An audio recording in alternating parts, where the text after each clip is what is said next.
This is WEBurlesque. Hi, I'm Bobby Burlesque. Hi there, my name is Susie Dahl. Hi, this is Ben Franklin. Hi, this is Dandy Dillinger. Hi, this is Ease My Mind, and we're listening to WEBurlesque Season 10.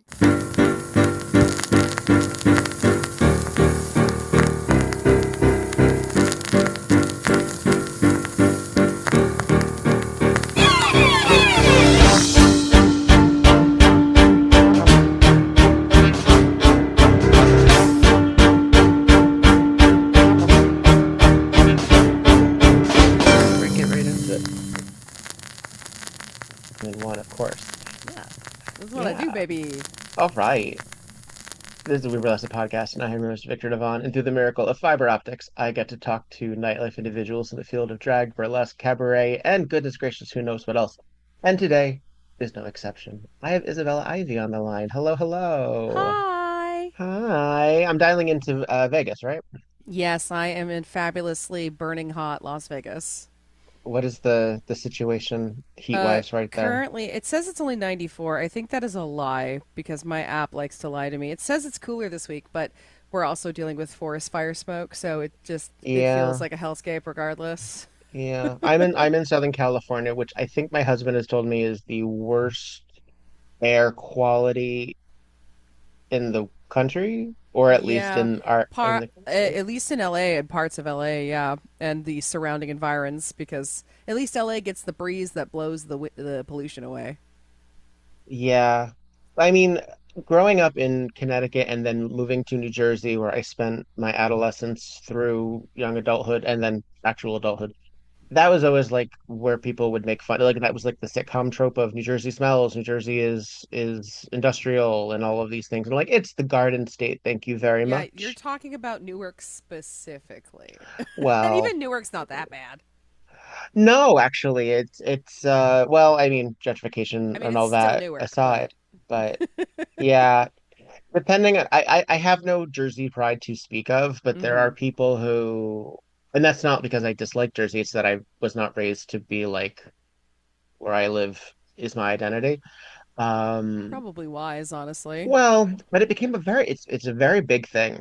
Jersey pride is a strange thing.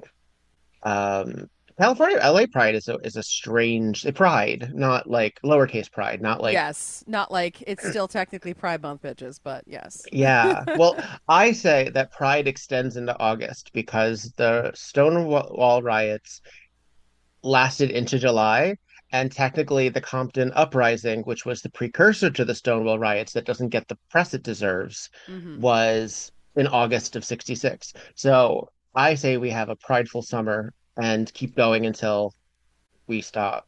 I love it. I mean, we have to do Pride in October here because otherwise we'll all die of heat stroke. See, and that's another reason too we have is it? I don't remember when LA Pride is because technically I think LA Pride is also not in June. That seems like that would be oh no, June 4th. You know what? Google it, people. You can find it. You can Or Google it. DuckDuckGo it or Use however your brain. I switched over to DuckDuckGo because I can get rid of the AI crap. I know. It's just that I use Safari on my phone by default unless I think to switch to Opera. And even Opera will automatically default, You can I think, switch. to Oh, I learned. You could switch your search engine because I did this on Safari. You just go into your settings for Safari, and you can change your default search engine. So I changed it to DuckDuckGo.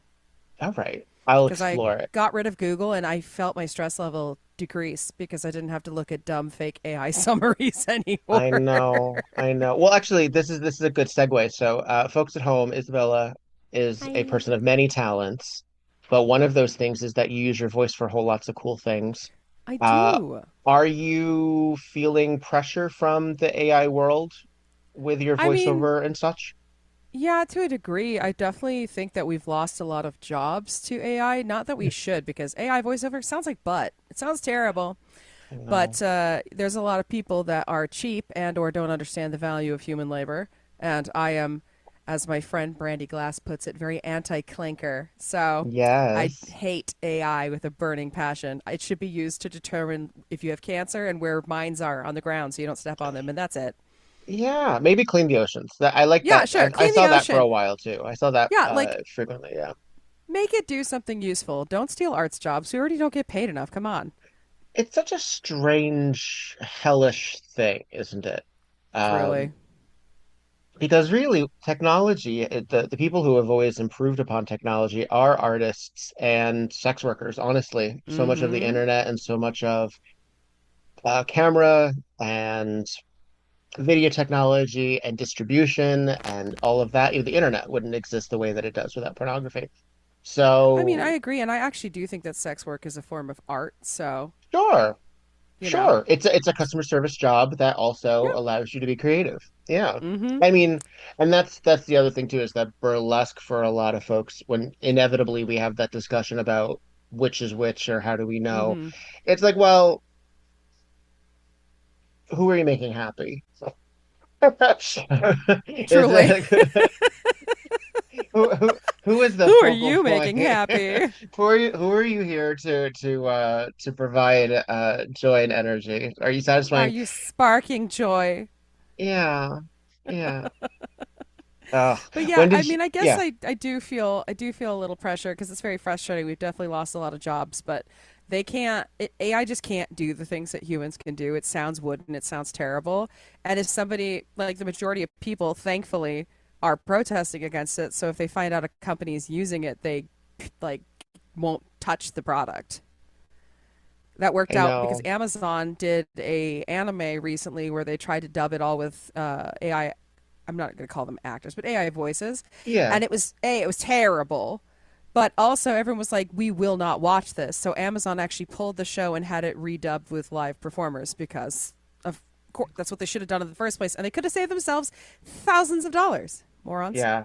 Well, it's so strange too because voiceover actors, while yes, there are certainly high-profile actors who also get voiceover work, whether in commercials or if you're, Chris Pratt, then Mm. you get that work. But also voiceover actor fandoms are ravenous. Like Oh they my God, are they're like, crazy.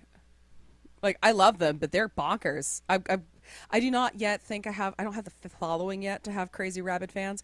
I've only done one video game so far. I mostly do other work, but I want to do more. If uh, you're listening and you're a producer, more video games for me.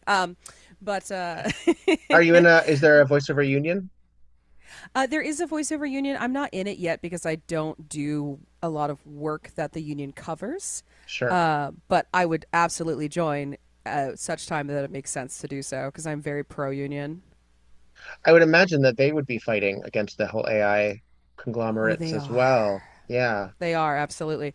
Yeah, no, In a there's better way than SAG ended up doing so, frankly. But yeah, SAG kind of was saggy in their response, mm, if you will. I wasn't very happy with it, and I know that most of my acting friends were not happy about it either, but we do have our own little voice actors alliance kind of union thing, and we've been putting all sorts of defenses up against it so that we're not losing our job. But I'm also an artist, like yeah. a visual artist, and so I find that like cut some of the things that I would do for commission because I do merch for people like merch stickers and designs and stuff. I did one for Juna Bay recently. I did some things for a couple of local girls and myself. Nice. Um, This is artwork. but This is, I mean, yeah, this is artwork, like like graphic. hand drawn Nice. graphic artwork. Like I did some poster art, stuff like that. But with AI crap, everyone's like, "Oh, well, I can just generate it myself." They don't care that it looks terrible and it's tacky and it's Yeah. very yellow. Everything is yellow. It's Yeah. yellow. I think I heard a theory that it was the Ghibli craze that sort of, which of course is sort of anti-Ghibli to begin with, but that everything was tinged and now everything has that hue because the art is cannibalizing itself. Yeah, no, AI just keeps processing its own images and it's just Yeah. becoming it's starting to look like a vintage like tea stain because it's just processing the same yellow images because it's using the same data sets and it does not look good at all. Not even a little bit. But yes, AI Yikes. hater, 100%. Yeah. You're also a vocalist. You started in opera? Yes, I have a master's degree in opera. I've sung all over the world. I sang at the Sydney Opera House. I used to be a resident soprano at Opera San Jose. But I had a bad time at that last place I mentioned. They accused me of a crime I didn't commit. to hire someone thinner than me Oh. 80 pounds ago. I had to go to court because they accused me of a felony, so I couldn't get my unemployment. So I Wow. had to, it was insane. It was insane. The AD for that company was notoriously evil. Wow. And they just didn't want to honor my contract. They wanted to hire somebody who was thinner than me. And I know that's the reason because I was told that was the reason later. And I won because I didn't extort them for a contract. And it's pretty easy to prove that I didn't because there's no evidence. But it didn't really matter. It kind of tanked my career. Damn. Because by the time I'd gotten it all resolved, they'd already gone around to the whole community, gone, oh, well, she's a criminal. So I took a step back from singing professionally in opera for a while, but that's actually the reason I got into burlesque. Where you can be a because criminal. you can easily be a criminal. Oh my God, there's some criminal shit that goes on here every day. What are you talking about, girl? Smooth criminal. Yeah, no. So, but because of that, I actually ended up in burlesque because I still wanted to perform, but I couldn't get auditions because I've been blacklisted for something I didn't even do. Damn. Were you ever exonerated from that? I mean, from the community, I told them what happened and Yeah. whether they And believe no me or charges not. or anything, but And no, because I went to court and I won against them. there you have it. See, that's what I was Because looking for. There Yeah, we no, go. I won my court case against them because Very it good. was fake, and really all I did was I just wanted my unemployment from California, so I proved to the state of California that I didn't do anything. Now, what I should have done, because I was young and stupid, I should have sued the shit out of them, Yeah, but for well, slander and libel. But I didn't Yeah. really have much of a team behind me at that point, so I don't know that I could have this is made the Oop. progress. was that back in the San Jose years, as I remember. Yes, remembering that correctly? was 2016. Nice. So, but that's also the year I started burlesque. So I'm in my decade now. Oh, But dear. yeah, so it was a dramatic 2016. But Rich Hosey, who ran Brunchlesk back in the day, he asked me to come sing at a show. Not even do burlesque. He just asked me to come sing at a burlesque show. And I'm like, the fuck is burlesque? Really? And I went, yeah, I didn't know about it. I'm an Ah. opera kid. Dude, when I tell you, my darling, I was so sheltered for such a long time because I was a classical musician. All right. And we're mostly very boring and we don't do a lot of cool things because we're Right, like because you weren't stuck in doing our like house. musical theater. You weren't part of I mean, I the. did a little bit. I've done like every role in Sweeney Todd, and I've done like the classic musical theater things. Like I love Mrs. Lovett. Okay, I love her. Yeah, of course. Well, Uh, there of course is the argument that Sondheim is a light opera. So It's like one of the most operatic of the repertoire for sure. He definitely creates songs at a grand scale. I could go on about that forever, Alon Sondheim. oh yeah. Yeah. So I came and sang Quando Men Vo, which is the opera hot girl song. Okay. The character's name Musetta. Oh And so yeah. yes, and La- that's actually La the name Boheme. of my car. Yes, La Boheme. That is the name of my car, and it was my stage name for quite some time. I used to go by a stage name for a couple of years, and then I was like, you know what? This just doesn't feel like me. I'm just gonna go with my name. But I did that first show and saw how much fun everyone was having, and literally all I did was just I did a little research. I found the burlesque movie. Still haven't watched it. I just looked at the picture and went, that can't be right. That doesn't seem right. So because I have Ironically, I have the college- aesthetics are actually pretty close. the aesthetics are close, but the performance is wrong. I watched a couple clips and I went, I don't think so. So I just looked up classic burlesque on Yeah. YouTube and found some old clips. I think one of the clips I found was Satan's Angel, and then I found some Marinka. So, perfect. And then Tempest Storm and all that. And I was like, okay, this seems right. But we were in the tiny top hat era. So I made myself a tiny top hat out of a cereal box, some felt, and some other bullshit I had in my house.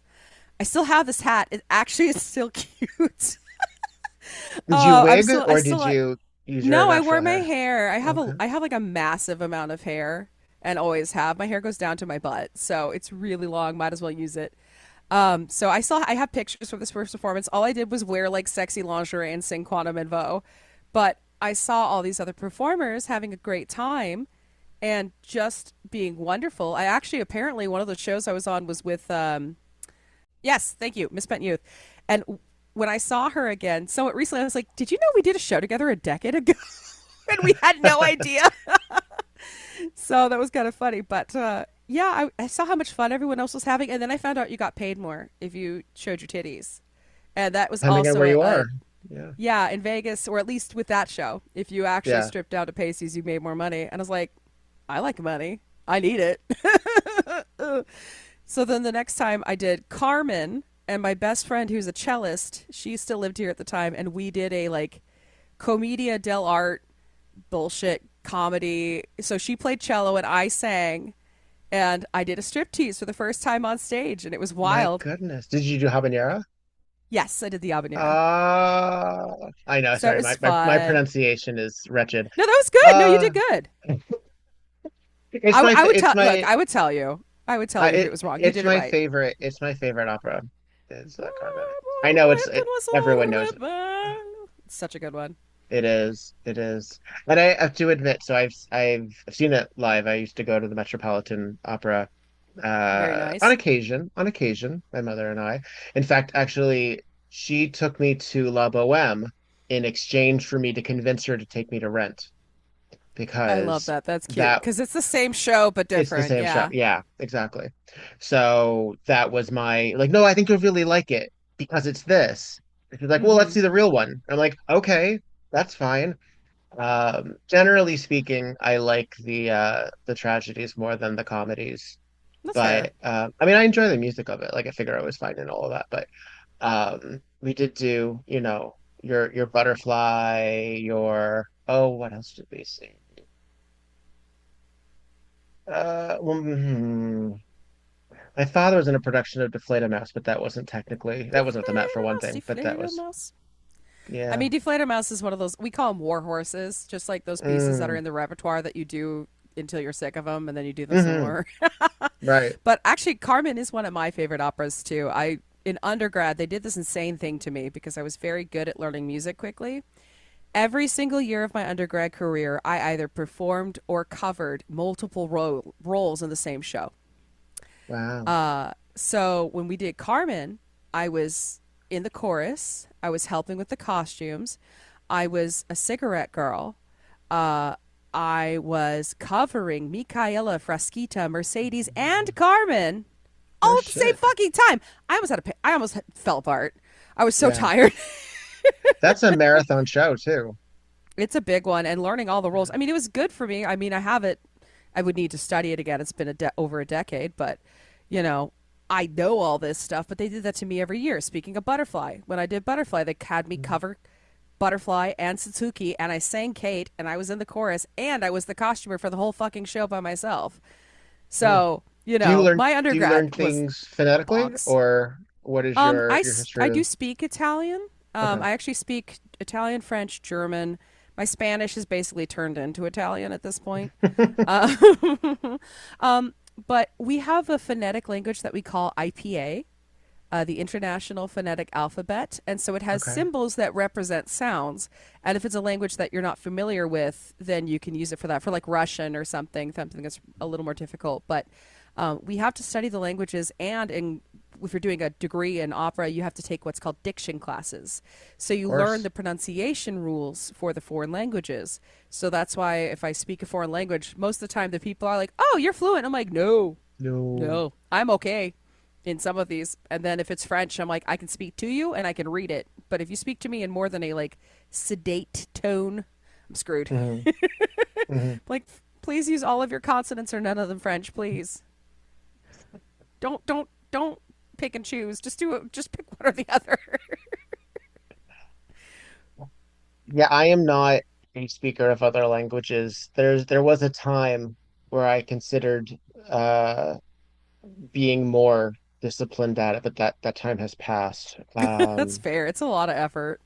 It is, and I regret it. It's the same reason I wish I also played a musical instrument. And I know, I mean, I'm 42, I'm not dead, but I also everyone always says, "Oh, it's so much easier when you're younger." Like, yeah, not that anymore. I mean, it's easier when you're younger, but you're never too late. And a lot of it's just mindset. I mean, Yeah. we kind of convince ourselves, there's the old dogs can't learn tricks. It's not true. Yeah. No, it's It's true. it Yeah. where it's not as easy to create. I'm also a neurology nerd. It's not as Ooh. easy, and psychology. It's not as easy to create neurological pathways when you're older, but it's not impossible. And the more that you do it, the easier it becomes to create new pathways. So that's why it's important to continually experience new things or try new things, because it keeps your brain limber. I mean, your brain's obviously not a muscle. It's mostly like, it's like a Jello pudding with electricity in it. But if you think about it, but the more that you use it, the more that it is able to be creative and wonderful. And that's going back to AI. Another reason I really hate AI, because it's making people extra stupid, and they're already dumb. They don't need any more help being dumb. I know. Not just like enthusiastically dumb at that point Oh, as God. well. Like, Yeah, enthusiastically dumb is a really great way to put it. mm. Does this mean you're really good at math? I would say I'm okay at math. I really liked physics because it had practical applications, and I enjoyed geometry once I taught myself how to do it, because my geometry teacher was atrocious, and she hated us and told us that she hated us every class. So it's sort of a hostile work environment there. I got the highest grade in that class at a C minus.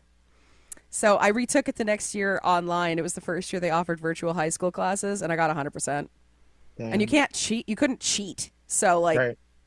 you just had to learn it. And I'm like, yeah, I'm just going to do this myself. But my dad is a math super genius. Really? He had a full ride to Harvard that he turned down to go study piano.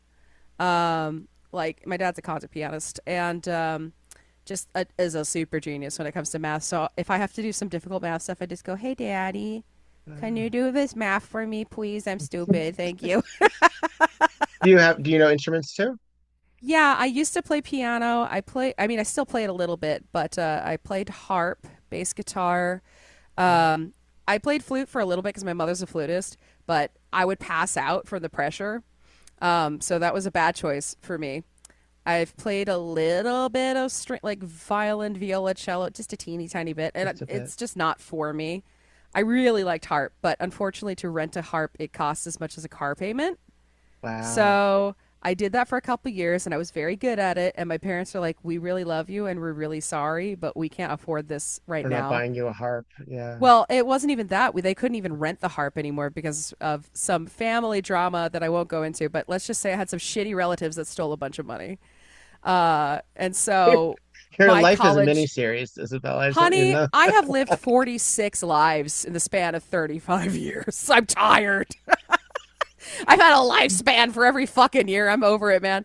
Whenever I was one of my friends, I was just at a show recently. One of my friends was having a rough time. I'm like, man, do you ever get a break? And my other friend looked at me and she goes, girl, shut the fuck up. You never have a break. You're not allowed to tell anyone that they don't get a break until you get a break. So I was like, okay, fine, bitch. It's fine. Thank you. Do I the appreciate parentals you. know about stripping? I think my dad suspects. They know about the drag. Okay. I tell my mommy, because I love her, but she's not conservative. She's prudish. My parents are fortunately on the good side of things. And they know that Little I'm skittish. queer. Yeah, they know that I'm queer. It's just my mom. My mom is just very protective of me, and she is very weird about people showing their bodies in general, possibly because her mother was insanely over the top. I definitely take after my grandma. Although my grandma was extra even for me, because that bitch went down to Tijuana with some soldiers just on a whim for like 2 months. I'm like, girl, you came back? Congratulations. Psycho. I mean, girl. Okay. That's So a this choice. was you grew up where exactly? I grew up here in Vegas. Oh, okay. They jokingly call the university here the University of Never Leaving Las Vegas. Why is that? Is it just Because good? it's just really hard to get out opportunities? of this place. Ah, It's just hard to leave because or you leave and then you get sucked back in.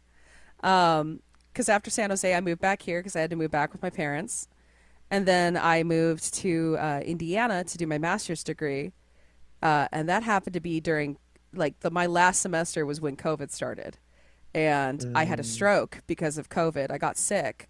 no shit. And I had a TIA, a transischemic attack, which is like a stroke that resolves itself quickly, but is still a stroke. Okay, we've reached feature length. We're no longer at Yes. miniseries. We're Oh at a yeah, series. honey. Oh yeah, Again, you could write an yeah. Iliad about the bullshit I've been through, I promise you. Wow. And so I had the stroke and I had long COVID and I Mm, just couldn't take care of myself, so I had to move back home.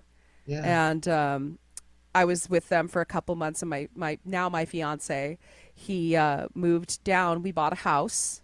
So we have a little house because in 2020 we could afford a house. Now I don't think we could, but we got lucky. At that time. um, yeah, and he'd never spent his money on anything in his whole life, so we were okay at that point. But yeah, so it was Damn.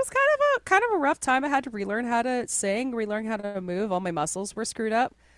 I Oh. could walk, it just not for more than like 5 minutes. Did you just So I wake up one really day a mess, or did no. something happen? I Like got did like COVID. a right, but So I did like got what COVID, was the moment of and yeah. I was the sickest I've ever been. And my fiance basically, he became my fiance because he half moved into my house, learned how to cook, cleaned my whole house, learned how to take care of my cat, like cleaned me. He had to take me to the bathroom because I'd be so tired I couldn't move. Helped Uh, me rehab. So like, bless that man. But one uh, day I'd done a online concert. We were doing these like little virtual concerts, and I just finished and like sat down on my couch, and then all of a sudden I felt like this burning pain on the side of my face, and it was like leaching down my arm and the side of my body. It just hurt so bad. I was like, what the hell is Flames on the happening? side of your face. Oh my Flames on the side God. of my face, literally. And then this is a visual for those of you who obviously we're not gonna be able to see this, but this is what my face did. My Oh eye wow. drooped, my mouth Yeah. drooped, and actually this side of my mouth never went all the way back up. Like Mm. was here. You got It's that natural just sneer now. a little bit of a sneer now. We're not. It's not quite as visible as it used to be, but Hmm. it's still there a little bit. Um, Hmm. and I was like, oh God, I'm dying. So I called my mom, who's here. Not useful. I was in Indiana. Not useful. But it's like, Mom, I think I'm having a stroke. She goes, go to the hospital, you fucking moron. I was like, that's helpful. Why? That's So no, I I mean, called you, my. you have a point. You're right. So I called Matt, and he took me to the hospital. And this was like week one of quarantine, week Wow. two of quarantine. So he took me out to the hospital, and I had to have all these tests done, and um, it was annoying. And at first, they're like, well, "You're just having anxiety." I'm like, I do not have anxiety. I can't move my arm, you asshole." Jesus. And then they did an MRI, and they're like, "Oh no, you had a transichemic." I'm like, "Yeah, I could have told you that." The funny thing was, though, the MRI tech was my voice teacher's daughter. So It's a she small was a world. very good advocate for me. It's a small city, to be fair, but she was a very good advocate for me, and she made sure that I got, for the rest of the time I was in the hospital, that I got the care that I needed. But Damn. there's not really any good things about TIAs except for that they resolve quickly. So Okay. it took a little while for the facial paralysis to go away because my face was like this for a little while, Yeah. and I was like, I finally got hot as an adult. You can't do this to me. I was such an ugly kid. Like you can't. No, not when I finally have. Not when I finally like okay looking. Please, Oh God. please, just let me have this. All I have is my So face does card. does the face eventually just sort of firm back up, for lack of a better It can. expression? I experienced what's called Bell's palsy, which is Yes. usually. I think Alyssa Kitt had to deal with that. Um, most of the time it resolves. It doesn't always. So there was a percentage chance that my face was always Mhm. going to be stuck. Now, fortunately for me, it resolved for the most part, and they actually did do some Botox for me on my migraines. Because the other fun thing that I developed from having COVID and a stroke was a condition called a hemiplegic migraine, which is a stroke-like migraine. So now I just have stroke symptoms without having a stroke when I have a migraine. Oh, Yay! yeah. Just a little taste. Just Yeah. let's add another hour to that feature length film, shall we? Now, Damn. those are a lot better. 'Cause bless my mother, she has helped me find a lot of solutions. And then we discovered that GLP-1s are actually really effective for reducing migraine. And since I started one in January, I've gained Mm. 25 pounds because, of course, I have. But you're not supposed to do that. Um, why? But I feel way better. It's also helped with like chronic pain and fibromyalgia crap and all this other stuff. So I have them maybe like once a month now instead of every week. Oh my God. So, Damn. It's just Yeah. my life. You have to just either go with it or go insane. And I'm already insane, Yeah. so I can't go there. So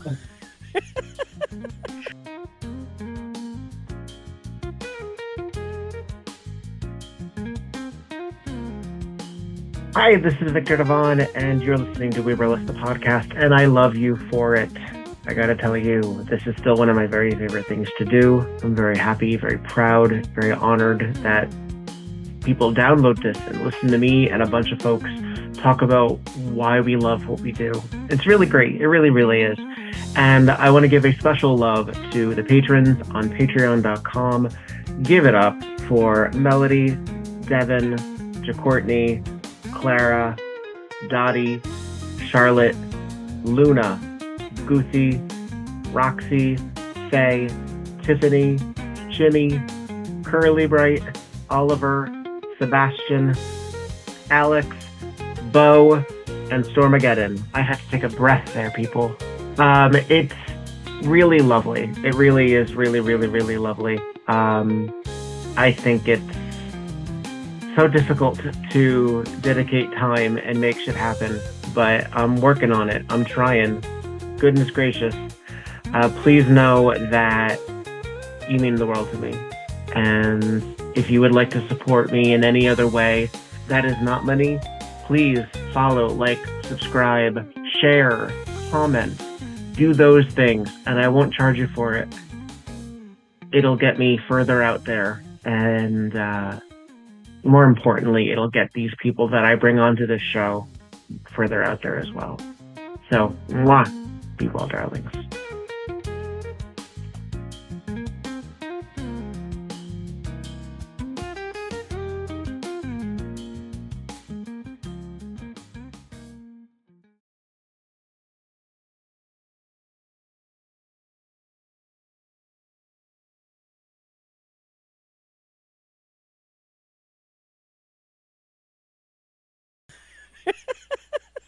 Were you raised with siblings, or are you an only child? yeah, I have a younger brother. He's a good kid. He actually studied classical guitar, and that's what Okay. his college degree is. And then he became a teamster.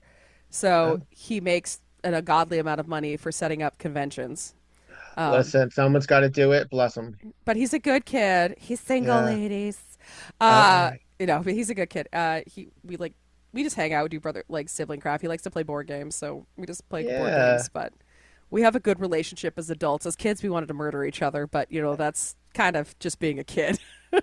Does he know about your nightlife Yes, work? because he rescued me in one of my first gigs when I forgot my pasties at home. And I was like, hey, bro, I can't exactly call our parents for this. I need you to bring me these things, please. And he's like, Please. oh, okay. And so, bless him. It wasn't very far from our house either, but he's like, if I have to, I guess. But he didn't. So he guess. came down to the little bar we were performing at, brought me my pasties. He goes, so you actually do this, huh? I'm like, yeah. And he goes, yeah, cool. Whatever makes you happy. He's like, you don't want me to tell mom and dad, right? I'm like, yeah, preferably. He goes, I'd okay, rather- cool. He's like, rather you didn't. You owe me a drink. I'm like, that's fair, man. That's fair. And it was for delivering the pasties, not for not telling our parents. But he's a good guy. And obviously he doesn't come to the shows. I think he would be deeply uncomfortable. Because my mom's always like, you should invite your brother to your shows. Because she thinks I'm just singing at the cabaret show. She knows burlesque happens. She just thinks that I'm like wearing a poofy dress and doing dumb comedy opera shit. That's what she thinks I'm doing. I see. So I sent her clips of the beginning of my acts. The before time. The before. Yes. You are, as an opera singer, does that mean that you are comfortable also singing other other genres, everything Actually, else? I have a jazz trio that I work with regularly. I just did this Of course you do. Of course you do. concert with the Las Vegas Ragtime Orchestra. It was really fun. Look, here's the thing. How do you have time to talk to me right now? I don't believe in downtime, Viktor, which is why I'm a mess. Oh, No, I don't have, I don't watch television, really. okay. I go to the gym, I work, because I work at the John Wick Experience now as an actor. Oh, nice, right. Which is a great job. I love it there. And I do concerts and stuff, and I practice, and I make costumes and voiceover, but I don't have a very good social life. Mm. What's the social life? I see my friends when I can. Like shows or socialization for most of us just because our schedules are atrocious. Well, that's one reason I have the podcast is because Yeah. I was having conversations with people backstage in like 5-minute increments, and I was like, let's do this longer. Well, I love that idea too. That's really fun because then you get a way to connect with people Yeah. that you otherwise you're like, well, I've met you for 30 seconds and you seem cool and that, but you Basically. can open your mouth and be like the worst human on this planet. I think so. we've been at 4 different gigs together, and I think Yeah. this is already the longest that we've ever spoken. Yeah, So that's fair. yeah. I mean, And I'm getting a lot of information. look, here's the thing. If there's anything that's about me, once you start letting me yap, oh no. So how come you don't have a podcast? What would your content be? I have thought about it. I don't know. It would. I have a network. I know a place. You know what the thing is? I probably would do like ancient bog witch in the swamp kind of vibes. Like, just Yes. I know a lot of things about a lot of things because one of my hobbies is collecting information. Like, I love to Wow. know things and I like to help people. So probably some sort of ask the bog witch in the woods about your relationship. Oh, he's not Dear responding bog to witch. your texts. Well, fuck him. Throw him in a lake. Here's an apple. Poison his ass. The voice is unfortunately not sustainable for a long time. News you but- can use. Yeah. niche, yeah. That's actually, I have been considering making that my TikTok thing that I do, just ask bog witch. Oh, 'Cause sure. I have been the bog witch. Like, literally, that's been my nickname since I was in high school. They're just like, oh, yeah, you just give us, like, I don't know, bog witch vibes. I'm like, that's correct. I'm glad you know. Do you consider yourself a fairly ethereal human being? I can be. I'm like an ethereal clown, really. Mm. I am a big goofy goober dumbass, but I also have been told I don't really see myself this way, but I know that I don't see myself accurately because of years of trauma. So, I can understand it psychologically and still not be able to fix it myself. Got it. But I do hit get that, told. Hit that chord again. This cord. I know. Sorry about that. Is it better? It's okay. Yes. Okay. I'll I fix need it to in post, replace that. promise. I need to replace that cord. Okay, I believe you. Yeah, I'll fix that cord. What was I saying? Oh, people tell me a lot that I have like this kind of goddess or queen energy, often because of the way that I walk around. Because A, I'm autistic, so I just walk weird. But B, opera singer. We're trained to like walk like queens and kings. We have to have especially good posture because if you don't, you're crushing your lungs and your lungs don't work right. So one of my colleagues at John Wick the other day, he goes, "Oh, look at you walking in here like the Queen of England." he's actually English, so Yes. I'm like, "Oh yes, you forgot to bow." So I'm waiting, and he's like, Anytime "Oh, now. my queen." Yeah. So I guess ethereal goofball is really my brand. I think. It allows, I think, you probably the ability to have a discipline, but also know to have an energy about you where you're not standoffish, you're not diva in that way, you know? Yeah, I mean, I think that, it's funny. I just had this conversation about the word diva with someone the other day. Diva is just supposed to imply that they're a master of their craft. They're Right. like the top tier echelon, and it has become this negative thing. Yeah. I am a diva in the old school sense that I'm extremely good at what I do, and I'm aware that I'm extremely good at what I do. I just don't rub it in people's faces because that's not what people who are good at things do. Right. Well, and also what is on the way a protege or not protege and on your way to being diva is a prima donna, right? That also used to mean Actually, no, or prima still- donna means first woman, so it's like an interchangeable term. So, But prima that also I donna feel is, gets bullshit. yeah, it connotation does. too. Well, because it's about women, Victor. Oh. Because there's also the term primo uomo, which is first man, which means leading man. Which Because all nobody prima uses. donna means, because it doesn't sound as cool, to be fair. Yeah. Prima donna just has this ring about Prima it, you know, donna. certo, darling. But prima donna, all that refers to is the leading lady. Right. So And now people use it as like, oh, that ungrateful upstart. prima donna. I'm Yeah. like, well, just because you're secondary doesn't mean that I have to be. Ooh, I'm So back to spicy the when I chorus. need to be. a little bit. Backstage with you, please. Just kidding. Actually, I love the backstage people are the most important because we can't have a damn show without them. Absolutely. Well, an So, ensemble is really oh, meant to be is the literally backbone. Everyone. everyone is so important on stage. I cannot stand the people who are like, "Well, I'm the leads." I'm like, "Well, that could change." And if it Yeah, does, and you've been an ass to everyone, guess what?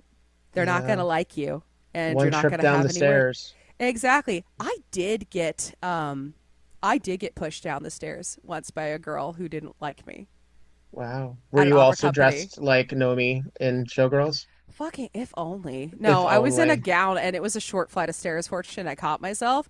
But I turned around. Uh, She goes, "Oops, it was an accident." I'm like, "Bitch, there's a camera." uh, And I also had a girl put itching powder in my costume at Opera San Jose because she liked the guy that I was dating. And apparently he was cheating on me with her. But yeah. apparently he was using me to cheat on his girlfriend that I didn't know about. So messy. That's why I don't date tenors anymore. Yeah, tenors. Tenors, the The worst. scoundrels of the Just opera world. and musical theater. Yeah. Tenors are a mess. I'm mostly speaking uh ephemerally. I don't have any music theory retained within Mm-hmm. me. I have spoken to a number of singers on the pod. I've had a whole bunch, Coco. including yes, I've had Coco, I've had Sweet I love Siren, I've had Coco. Oh, so a yeah. number. She's a buddy too. Yeah, yeah, yeah. But I don't understand the technicality of a lot of what like I know what a soprano is Mm-hmm. by virtue of that, but a lot of times what I'll do is I'll say, okay, so what roles would you sing? Like that I can do. I can Mm-hmm. say because even we can't even really do that with pop stars anymore. Like it No. used to or and we really could, but it's not useful necessarily because octaves It's and all that yeah. is like if you were a jazz singer, like what songs would you do? Like you can always But transpose. yeah, with jazz you can transpose and I sing everything and anything I want to. Yeah. So I'm well Can you go real operatically. low? Yes, I'm a specialty voice type, which is what's known as a Zwischenfach, because the Germans are obsessed with Say it categorizing one more everything. time. I'll say it slowly. Zwischenfach. It Oh, that means sounds so dirty. it does. Well, because in Germany, the vocal categorization, blah, blah, blah, vocal categorization, am I saying that right? Categorization. Characterization. Yeah, I was trying to say categories, but like Yeah. Yeah, yeah. categorization. There you go. I Category, found it character. finally. I got There there we go. eventually. They are obsessed with putting everyone in a little box that fits their voice, which is not how voices work, but it's fine. Um, and so they have the Fach system. It does sound like the word fuck. It I does. mean, But it just means like category. So in their vocal category, okay, I'm just gonna stop trying to say that word. It was like me trying to say flamethrower at work, and I kept saying flamethrower. Just gave up. The category that I belong to is called Zwischenfach, so it means I'm between soprano and a mezzo. So I can sing uh, extremely low and extremely high. I've sung everything from Zita and Giardi which is a contralto role. And that was okay. actually my first role when I was 19, playing the oldest ass character in the show. Learned it in 3 days because the person dropped out. And they're like, "Can you do it?" I'm like, "Yes." Yeah, first role, 19, Zita, Giardi. But I've also been hired professionally to sing Queen of the Night, which is like the ba ba ba ba ba ba ba ba. Hmm. And I was the first person to do Fifth Element as a burlesque and sing it live. Been doing it for over a decade. All right. And I know other people do it now, but I was the first. All right. You heard it. Uh, You heard it, you heard it everybody. here. You can fight amongst You can yourselves. fight amongst yourselves, but I've been doing it for over a decade. Did you do it while Um, painted blue? yes, I did actually have a blue outfit, and I've reused some parts of my Diva act, but my headpiece was stolen out of my car a couple years ago, so I haven't done it as much recently. I do what I call the showgirl version of it, Hmm. where but the headpiece was such a pain in the ass to make. Unless I'm What getting paid a lot, I don't want to do it anymore. song is that from? What show is that from? It's from the Fifth Element. No, no, I know that, but what it's Lucia based di on. Lammermoor. Okay, thank Yeah, you. so the first half is from it's the mad scene from Lucia di Lammermoor. And it's Invamula, right? Who does the Plava Laguna. Yeah, right? But Diva Invamula, I Plava Laguna. believe, was the vocalist. Oh, yeah, something like that. I don't remember her name off the Invamula, top of my M head. M M U L A. That sounds right. Yeah, Hold on, yeah. I'm gonna, you know what? Guess what? We have the internet. We're gonna look. Me too. I am Who fairly confident. I don't know sang if I'm pronouncing it Viva correctly. Lava Laguna? It was Invamula. Yes. Yeah, there we Very go. good. You know, I love that you I just keep knew that off track the of top of certain your things. head. Hell Just yeah. some things, just some Just some things. things and tings. Um, yeah, so, but I actually have an act where I do the full mad scene from Lucia, where I like pour blood on myself and come out as the bloody bride, which is the end Is of the that what actually opera. happens in the opera? Yeah, Okay. at the end of the opera, she kills the man that they force her to marry and Okay. goes insane. Mm, And because a lot of women in opera die from just being nuts. It's just yeah, what happens. yeah. You know, Hysteria. Yeah. casual craziness. That's how you die. And she just dies off stage. But she But has this very spectacular scene where she menaces everyone with a knife and sings about how she sees her lover, who is also about to die because opera. Um, we say because opera a of lot. course. Yeah. So it's a very ridiculous art form, but I do love it very much. Yeah. Is there a dream role? Yes, I have two. I want to do Lady Macbeth, and because Speaking of hysteria causing you to Verdi is so go crazy good. and die. Yeah. I love Verdi. Um, and Violetta in Traviata, Mm, and then Salome. mm. So we love some Richard Strauss too, because I've done a lot of roles. I've done like 40 roles, which is a lot. It's because typically most people have 8 to 10 in their repertoire, and I just because through the nature of what I did in my undergrad and being versatile, I've done a lot of roles. Have you done Tosca? I was supposed to, and then I had to get a tonsillectomy, so I learned it, and I know. Getting a tonsillectomy as an adult, by the way, sucks. Uh, Awful. 10 out of 10, do not recommend. But I did wake mm. up on the operating table just as they finished, and they were putting me back under, and they're like, oh, so we heard you sing at the Sydney Opera House. I'm like, yeah, I did, and I did this. And then I went, I'm sorry, that was shitty. And I covered my hand with my mouth and went back to sleep. And the surgeon was like, I'm going to tell your mom that you did Yeah. this. This was funny. So I have a good surgery story. So I didn't end up doing Tosca. I was supposed to have one performance of it at Opera San Jose because I was a little young to be singing Tosca then, frankly. But it didn't end up working out. But that's okay. Is she? Is she meant to? Yeah, she's meant to be Gloria? more mature. Flora, Uh, so it's more about a physical development thing rather than an age of the person portraying it. Your mm-hmm. voice doesn't finish maturing until you're in your mid 30s or late 40s. Because there's a Mm. process called ossification where your cartilage turns to bone, and it does it around that Hot. age. Yeah, I know, hot. There's your Yeah. nerdy shit for you. If you get off on nerdy shit, there you go. That one's for you. Wow. Thank you. Yeah, you're welcome. So, Well, because everyone always, not everyone, I shouldn't say everyone. I mean, hyperbole is fun, but I don't know where that came from. I know what you mean. A lot of folks use the not is the temporal lobe as their whatever is supposed to be fully grown by 27 or so. Prefrontal cortex. There we go. That sounds like the words. Yes. But I feel like whenever we use maturity on a grand scale or anyone like I don't know monolithic Mm-hmm. viewpoints on them, like, but we're all very special snowflakes at the same time, and I know Yes. that that's not always a beloved concept, but we pick and we choose real I mean, easy. I will say this, and this is going to sound like I'm bragging. I'm not. I was considered a super genius, like once in a generation talent in opera for quite some Mm, time because I was so versatile. I could do a lot of things that most people can't do and still can. right. Um, but there's just some things it doesn't matter how talented you are or how good you are. Your body physically can't handle it yet. So that's why when I see a child singing opera on a TV show, it makes me mad. Not because I'm jealous of them, because I don't give a shit what that kid is doing.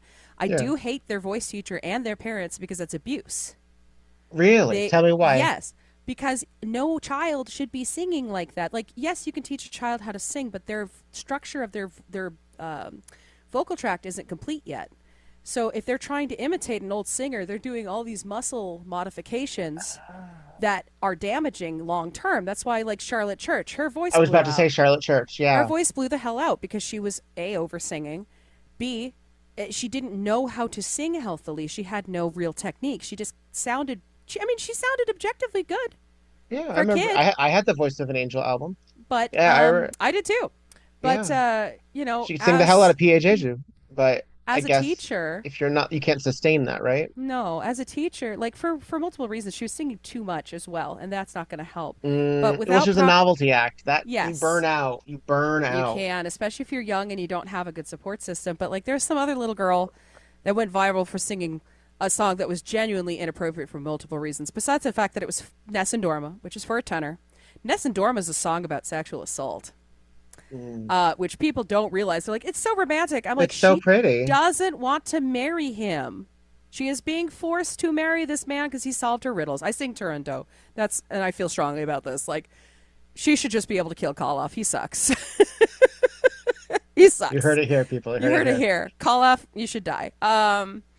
Liu, why did you die for that useless man? I am personally a fan of Turandot and Liu running off and having a lesbian love story, but no one will let me do that version of the opera, so it's fine. The Puccini fans are gonna have your head. They can come for me. I can fight them all off. I'm stronger and meaner than they are. I am yoked, man. I will throw them like a javelin. It's fine. But yeah, it's just really hard on your body. And even as an adult, it can be hard on your body if you don't have really good technique. And there's a lot of singing teachers out there. Well, they call themselves singing teachers, but they don't know how to teach. They might know how to sing, and they may know how to sing well, but teaching is a separate skill. Right. I think that goes for burlesque too, though. I've seen a lot of really good burlesque dancers who can't teach. And it's just because they haven't worked on that teaching muscle yet. Yeah, it's a They're like, different "Oh, I can do it." instruction is a very specific skill set. Mm-hmm. It really is. And I mean, I got lucky because my mom's a college professor. She teaches music theory, speaking of music theory. So I got to watch her work in her private studio at home and at UNLV, watching her do her job. And I was lucky enough to have pretty good teachers growing up as well. So I had a good foundational base. And my pedagogy teacher was excellent too, the one who taught me how to teach. But not everyone is so lucky. And there's a lot of people out there. I see it on TikTok a lot. Oh, do this with your throat and then you'll sing perfectly. I'm like, no, if you do that with your throat, you're going to end up with no voice in 30 minutes. But nobody what a polices ride them. for 30 minutes. Yeah. I guess. If you want to sound like a strangled goat, go ahead. Well, that's the other thing when it comes to, which, might be some people's vibe, but Maybe. that's Actually, it's a another really good thing. vocal exercise. It's been very popular for the last several years to have like an acting teacher responds to an acting singer respond or a vocalist responds to this, and it creating content of like a person accessing and consuming this material and then giving their viewpoint on it for pluses or minuses, and they're going unchecked because how would you know? Like because If they they're actually already know what the hell they're talking about. they're Well, even if they they have do. introduced themselves as the authority. But even if you really do know what you're talking about, I've always felt that kind of stuff is inappropriate because unless you get consent from this person, you're taking their work, good or bad, doesn't matter. You're taking their work that they've been brave enough to share out in the world, and you're publicly shitting on them. That's crappy. Or Even if it's someone even if they're a public figure. I think so, yeah. I mean, just because you're a public figure doesn't mean you don't deserve respect and privacy. But I've never True. been one for the cult of celebrity. I think celebrity is incredibly stupid. Like it's not that I don't think that people deserve to be admired for their work. They absolutely do. Yeah. But I think Americans especially are really weird about celebrities. And they think that just It's a because they're global a issue, public, but that's yes. fair. But they think If that you just go to because Europe, they're it's- public, oh yeah, they get weird in Europe And too. every comment section has come to Brazil, so automatically I think that's odd too. That's fair. So That's fair. Every comment section, you knew it. You're right. You're right. You're completely right. But yeah, like I don't know. I just feel like people do deserve to like not have to be critiqued 100% of the day. Like they should Right. be allowed something that they can do without having to be analyzed. But I know that's a pipe dream. That's just me thinking like we could be less weird about people we like. yeah. But I think also when it comes to a lot of musical theater and also specifically in burlesque, where we're looking at our colleagues, and so burlesque, and I talk about this on the pod all the time about how burlesque, until we actually have outside criticism that changes how burlesque is, Hmm. it's not mainstream. I know that we talk Yeah, about that that's it's fair. mainstream. It's not though. It's not. Until there is actual like Reddit discussions and Twitter wars about what you should do and Well, how you're Jezebel wrong. Thunder wore this incredible outfit. What? Exactly. Exactly. The only people who Which, are doing that are each other, are ourselves. frankly, they We're the should only be ones. because her costumes are incredible. But I digress. Yes. But that's the thing is that everyone thinks that they know how they would do Drag Race or they would do Project Yeah. Runway or that they would do America's Next Top Model or that they would do, I don't know, Adele's last album. Hmm. It's or Broadway or ballet. I mean, the New York Times critics, the arts and leisure section, I used to ravenously read, and I used to think that that was, the height of understanding, and it's not. It's really Mm-mm. not. But I know how I do ballet. Badly. oh, I used to take ballet. They made me dance the boys' parts because I got tall too fast. oh yeah. But what about the? Did you have Oh, to I didn't get. push the pups down? I did for a while. I quit ballet when I was like 12 or 13, but I did already have tits by then. Like it was too late for me from the beginning. I was a big kid because I had celiac disease and I didn't know it. So it didn't matter that I was training You for the are an Olympics and artichoke. swimming. Uh-huh. Yeah, I was a thick bitch for no reason. I trained six One days a astounding week. layer after another, Isabel. Yeah, it's just like ogres have onions. I do. I'm like, you like a parfait? Everyone like a parfait. Yeah, no. So I was training for distance swimming, but I was Oh. probably never gonna make it really because I didn't like it enough. I was okay. I was fine. What do you make it to? Like To the the Olympics? Olympics. Yeah. Okay. I did have Okay. some teammates make it actually. 2 Olympics ago, one of my teammates won a bronze medal in his individual event and then won a gold with Michael Phelps in the relay. Damn. But he kept with it. He was the kid that had the chest concavity. They put Oh. him in swimming to actually make it safe so that it didn't like Hmm. cave in on his heart and he would die. Talk about lore. That kid had lore. Yes, that's true. Sort of So puts you in perspective, doesn't yeah, it? That no, a lot of celiac things disease. put me in perspective, frankly. But yeah, if I was the carb queen too, all I ate was like bread and crap because I was hungry because I wasn't getting any nutrition. Mm. So I was finally diagnosed when I was 15, and I was like, "You can't be allergic to gluten. You're lying. I can't be allergic to wheat." Went and ate a whole bowl of Kraft mac and cheese. Felt like shit. Went, maybe you can be allergic to Maybe you gluten. can be. And then I was committed to eating bread that tasted like cardboard for a couple of years. And then you said, I'll be the next Renata Tebaldi. I was saying that since I was 2. Yeah. I was like, I want to be Maria Callas, but without the tragedy. But yeah, keep the tragedy to the roles. Her life was real Although, rough. I'll just put it that way. Actually, you know who I really wanted to be when I was a kid was Marian Anderson. oh, good call. Marian Anderson, I wrote book reports on her every single year. I still have them somewhere. I was Hmm. so obsessed with this woman as a kid. My elementary school book reports, I swear, they told me I had to stop writing about her because I wrote most reports. I found every book they ever wrote about that woman.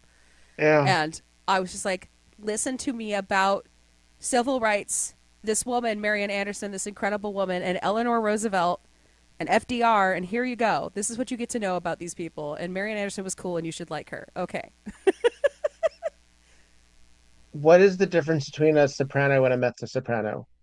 So physically, it's called the break. The registrations are different. So for a soprano, your register breaks are higher in the voice. So the note that Okay. your voice changes on, the passaggio, the place where your voice changes through, Mhm. is typically higher.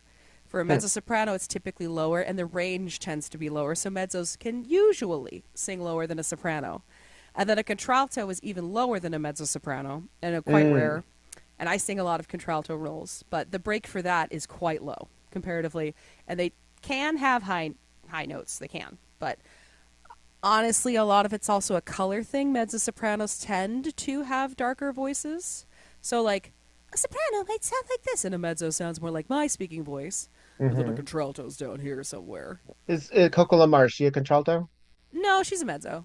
She's a mezzo? Like she could She sing can pretty- go she can go Amy Coco Winehouse. could do shit with her voice that I don't understand how she can still sing afterwards. And she and I have talked about this because I love that girl to death. Mm. I was like, Coco, if I sang like that, my voice would explode. And I'm like, do you feel like okay after your show? She goes, yeah, I feel fine. I'm like, You're a freak. Go with it. Don't let nobody tell you to change. Like it was like the advice that Gershwin gave to Ethel Merman, who's that voice. But Gershwin literally was like, don't let anyone give you a voice lesson. They'll fuck up your voice. And I basically said the same thing to Coco. I'm like, if you want to work breath technique, we can do that. That's cool. But otherwise, don't let nobody touch that voice. That's a special voice. Yeah. She can do things that I'm just like, you shouldn't be able to do that and be able to talk afterwards. From like a scientific standpoint. So I think her vocal folds are made of like Teflon or something. Well then, okay, so who would be like who's a low voice? Cher has a low voice. Would that count as No, she's still a mezzo. She doesn't sing that low. Like if you Marian Anderson, for example, contralto. Like it's such a rare voice type and people love to claim it, but it's also about the color of the voice. So the range is exceptionally low. It like falls into some of the upper male categories like low tenor, high baritone. But it's also the quality of the voice. When you go listen to a true contralto, you're going to be like, it sounds like it's the audio equivalent of eating like a dark chocolate raspberry liqueur truffle.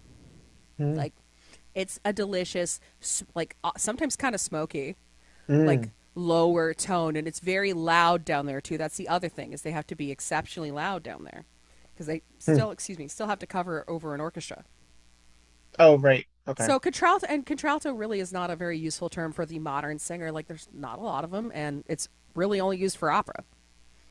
Right, because a lot of even if you're getting training, you're not. I mean, I think everyone just assumes everyone just calls everyone either an alto or a soprano. Most people are sopranos. It's just biologically most people are sopranos that are assigned female at birth. That's just the most common voice type. Mezzos are the second most common, and then contraltos are so rare that if you meet one in your lifetime, you'll be like, wow, that's a special occurrence. And then a contralto and alto the same thing? No. Okay, see, there we go. Contralto's lower. Right. Okay. Because this is me being, God, I'm being so nerdy. I love it. I love it.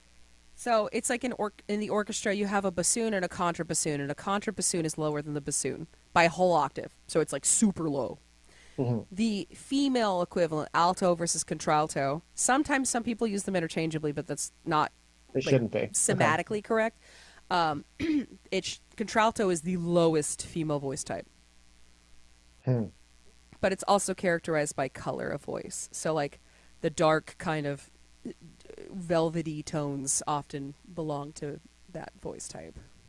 Well, I would think also you would get sort of the character parts because so many of the voice parts are also related to the way that they want those characters to be perceived, right?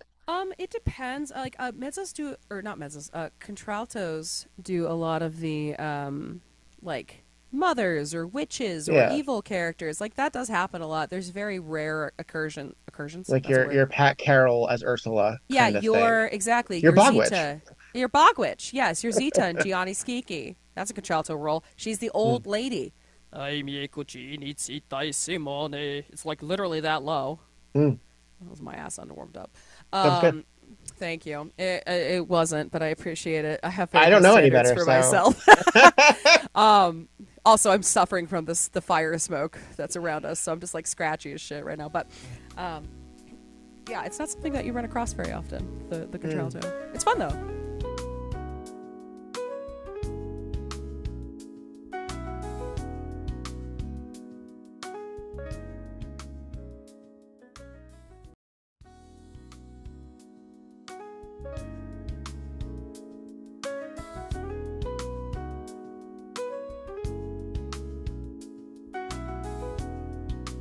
Hey, this is Viktor Devon, and I like socks. I've always been very open about my appreciation for the fabric that goes on my feet, and I want you to enjoy them too.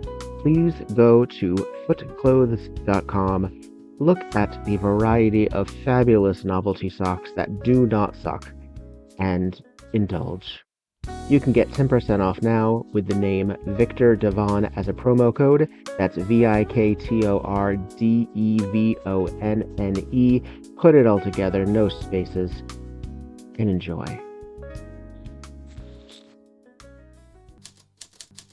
Tonight on Murder, She Wrote. Hooray! Hey. It's kind of Piper Laurie and Brenda Vaccaro at A Love Child. Thank goodness. I want to know These her. nails. Yeah, where's her series? That's what She's I want. fabulous. The son is Joaquin Phoenix. I know, isn't that nuts? And he is an ugly little kid. I'm sorry. We're just like, hey, remember when this guy was in this obscure Broadway show in 1976? Right. Look at him in those tight pants. Yum. Well, because there's not a lot really going on. It's supposed to, I mean, unless you're listening to the dialogue, which frankly, audience at home, you can do without us. We're just learning do your own about work. Some of these Damn backstory. But Boswell put her up to it. Yeah. And then Trish had to be killed because she realized that Boswell didn't have her interests at heart because Teddy was the inheritor. Yeah. Playing her like a fiddle. Oswell knew it, and Trish just gulped it down like one of those martinis. And then tossed it onto the lawn. And then lost her head. Poor Trish. Trish loses her head. This is Viktor Devon. And this is Petra Fried. And this is Tonight on Murder, She Wrote.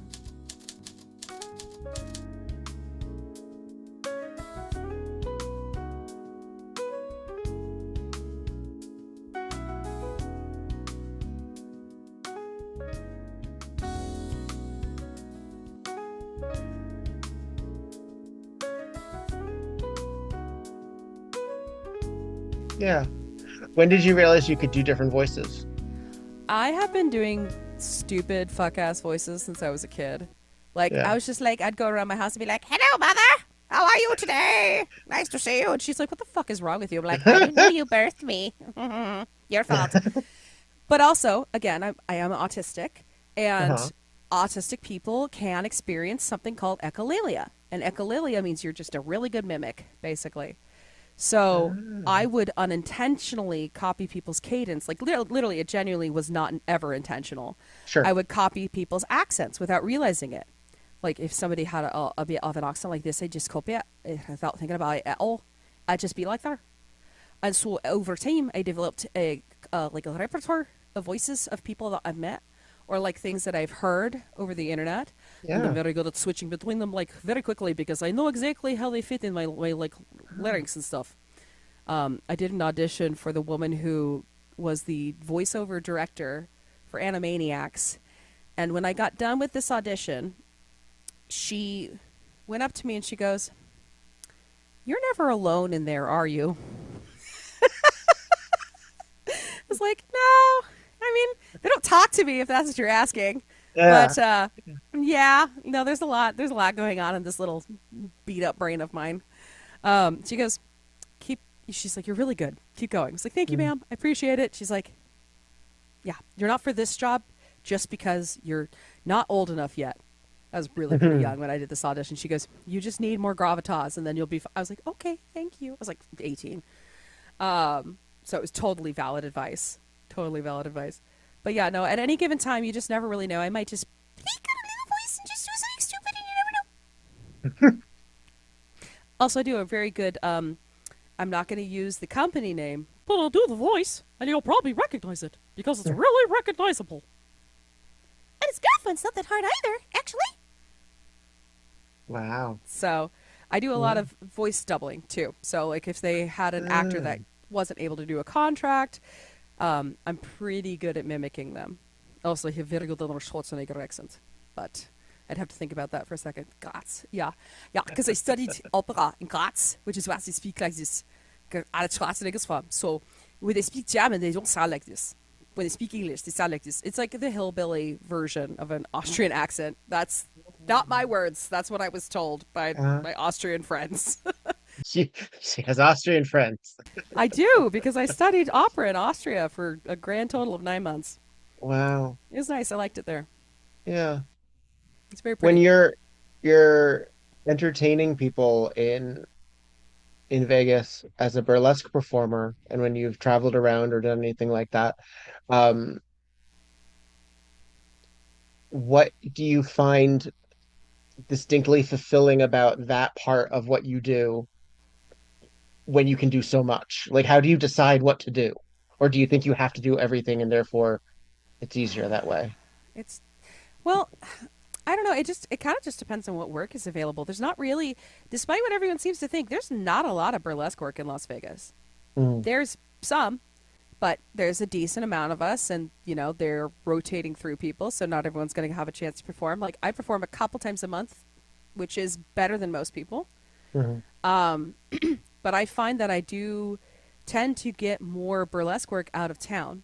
And people seem to appreciate it a little more out of town. But then again, when you're from a place, they're just like, you're from here. We see her all the time. Yeah, the excitement is not quite so but also high. some of them, like some places just don't really like singing burlesque. And I do non-singing burlesque, like somewhat regularly, but...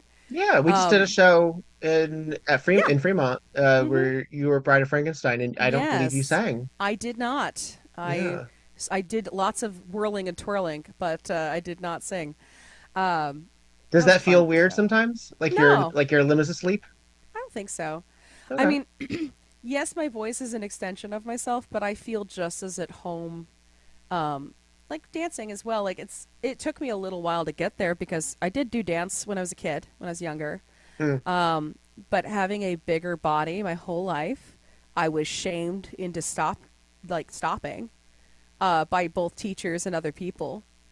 And it just didn't matter. I loved to dance too much, so they never could really stop me for too long. And I discovered that burlesque was a great way to learn to move my body. And like now I have some disabilities and some things where I can't move quite the same way that I used to. I have to be a little more aware of my body. But that's just led to me learning the styles of movement that work for me and where I'm at. And hopefully the physical therapist that I'm about to see will fix me. Like, please repair my body. Just cut off my head and attach it to one that works. Okay, great. Thank you. That would be helpful. Yeah.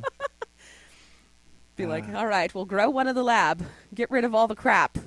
But you understand, like, you can't just take your head because you have all of your power is inside your chest, right? So. Well, so the funny thing is, you can build and develop that over time. So for me, swimming was really helpful. My mom actually put me in swimming at first because I had asthma as a kid, and still have asthma, but it's just not as bad.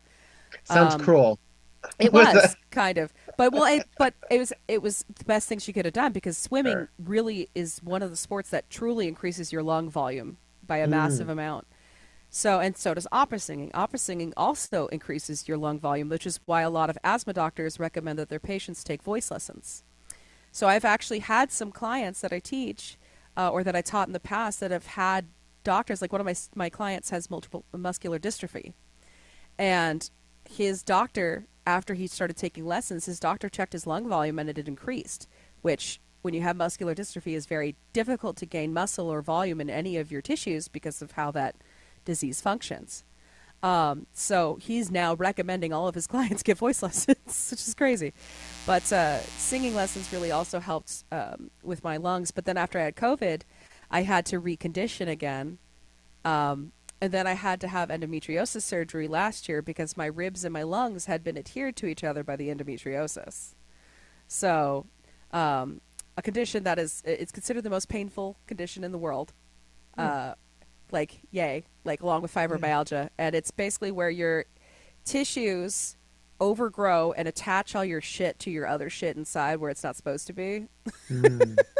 So my lungs and my ribs had gotten stuck to each other.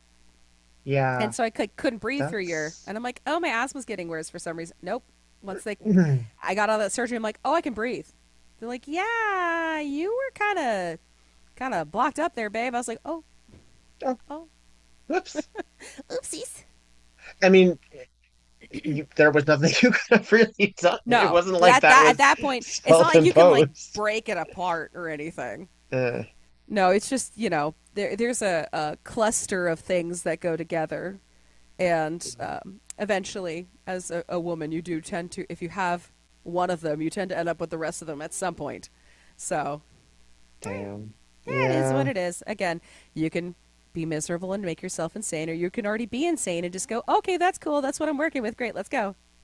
And sing songs about misery. Yes. Misery. I don't care much. I feel like, so I have this side project called The Music That Made We, where I talk to people about like the songs that have brought them. I feel like either if I had you on that, all of your selections would be operatic, or none of them No, would be operatic. it would be a combo meal. It'd be a combo Okay. meal. Okay, I Actually, love a combo. I would have some Ema Sumac on there because my pineapple act, the one that I did at Hollywood Burlesque, and the Yeah. one that is my most booked festival act is a song. It's not opera, it's exotica. Uh-huh. It's a song by Ema Sumac. It's called Malombo. And Yes. I had to make that track myself because it didn't exist.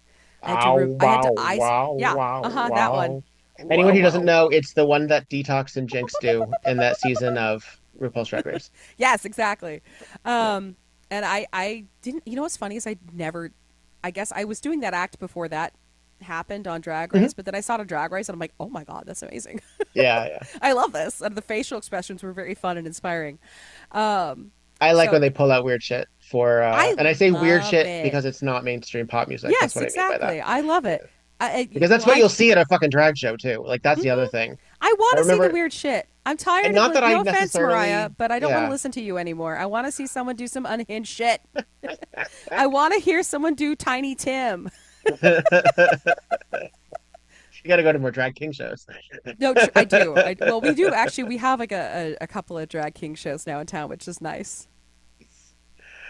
What is the distinction in your drag career when you are on, what is it? Um, Nude? Angie Nude. So it's like Ingenue. Ingenue, but she's naked and she's an angel. Angie Nude, because Are Ange you in French is angel.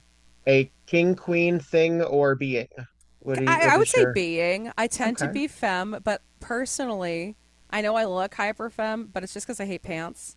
I don't like to be confined. I like to wear dresses because they're comfortable. Yes. And also, I'm an opera singer. My idea of formality is very different from everyone else's. I show up in what I consider casual, and everyone's like, "Why are you wearing a ball gown?" I'm like, "Bitch, you've never seen a ball gown. Don't talk to me. We are not the same." No, but I don't know. I just I've never really felt like a woman or a man or even anything in between. I feel more like a space alien that made its way into a human body, and I'm just kind of here and doing my best to hide. The other way I could like to see. describe it is two owls in a top hat and a day coat, and you just like stack them on top of each other. They're not very good at hiding. It's very obvious, but like I don't really care what pronoun I use. I don't really care how people identify me because it doesn't matter to me. I guess I don't know if fluid or agender. Like I don't really care. I'm just a little guy. I'm just weird. Just something. Just a person. Just a person with a Something's body going- that some- happens to have something's going. tits and a banging ass. Yeah. So how do you accentuate that for drag? So a lot of it I do with my makeup. I do tend to do a very over the top, like my brows defy blocking, and I My don't brow. know why. Just the pause there. My brows. My brows. They're those motherfuckers. I have had professional makeup artists give up on blocking my eyebrows. For some reason, they are just full of hatred and disdain, and they refuse to be blocked. So what I do instead is I just use a shit ton of glitter to disguise my eyebrows. But so I do a very elevated makeup. My costuming is extraordinarily over the top at all times, even in burlesque. I would say that my burlesque and my drag are very, very similar. It's all kind of the same character. It's just I'm known in burlesque by my name, so I go by my name. But if I went back in time and had thought of Angie Nude when I started, I'd probably still be performing under that. Just because it works. It's all encompassing. It's perfect for burlesque too. And I was shocked no one else had done it. It is good. It is good. It's good. It's funny. It's a pun. We love it. But yeah, it's really just me, but bigger, and actually like how I actually feel inside most of the time. Did you sing for it or you lip? I do sometimes, yeah. I mean, I do some lip syncing, but I find the most success, especially as a queen that appears femme.